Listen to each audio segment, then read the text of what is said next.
Votre nom et votre qualité, s'il vous plaît. Alors, je m'appelle Sanchez Fernando et je suis trésorier de l'amicale des anciens internés politiques et résistants du camp de concentration du Vernet-Gariel. Alors, vous, votre père a séjourné ici. Mon père a passé un an dans le camp. Ouais. Expliquez-moi un peu Mais, ce que vous savez effectivement de son internement ici. mon père n'a pas fait la guerre d'Espagne.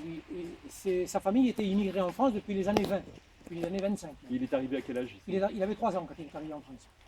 Mais en octobre 40, juste après donc la prise de pouvoir du maréchal Pétain, ils étaient dans le Lot-et-Garonne à cette époque-là.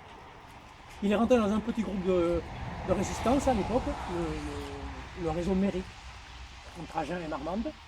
Ils ont été assez rapidement dénoncés et arrêtés. Donc lui, comme tous les autres, ils ont été jugés. Mon père, qui était mineur à l'époque, parce qu'il avait 18 ans, a été condamné à 2 ans et demi de prison avec sursis et privation des droits civiques. Il a été envoyé en résidence surveillée, de façon à l'éloigner de son village, puisqu'il habitait à Cassé-Jaloux, dans le Lot-et-Garonne, de façon à l'éloigner des gens du village. Il est donc à l'autre extrémité du département. Il est resté pas tout à fait un an en résidence surveillée dans une ferme. Les gendarmes venaient pointer tous les jours. Et un jour, ils sont arrivés à la ferme, ils lui ont dit: tu fais tes bagages, tu t'en vas dans l'Ariège. Je ne sais pas pourquoi, on ne lui a pas donné d'explication. Et on l'a amené ici au Vernet. Donc il est resté de quand à quand? Et il est arrivé au Vernet le 12 décembre 1942. Et il s'est évadé le 30 novembre 1943. Quelles étaient ses conditions de vie ici? Mais les conditions de vie dans un camp de concentration. Il est arrivé donc au quartier B, le quartier des politiques.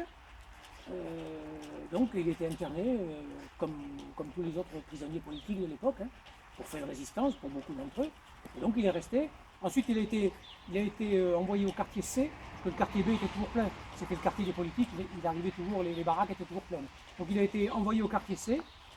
Et de là, donc le 30 novembre 1943, il s'est évadé, profitant d'être sorti du camp pour aller travailler à la construction des baraques qui logeaient les gardes mariés.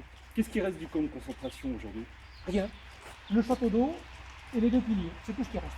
Et donc, la cité des gardes mariés, qui est de l'autre côté de la route, c'est des baraquements qui ont été construits par les prisonniers pour loger les gardiens civils qui avaient été recrutés par l'administration, pour loger donc les gardiens qui étaient mariés, qui ne logeaient pas donc dans le camp. Qu'est-ce que vous savez de ces conditions de vie en détail? Eh bien, moi, ce qui m'en a dit, le pire de tout, c'était la faim. Ils n'avaient rien à bouffer. La nourriture était très insuffisante, de très mauvaise qualité.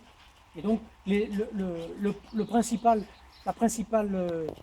question, c'était avoir à bouffer.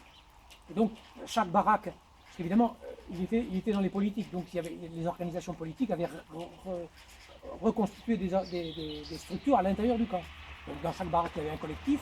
Et donc, quand un prisonnier recevait un colis de nourriture, tout ça a été mis en commun pour essayer de faire survivre les gens, parce qu'ils mouraient de faim, littéralement.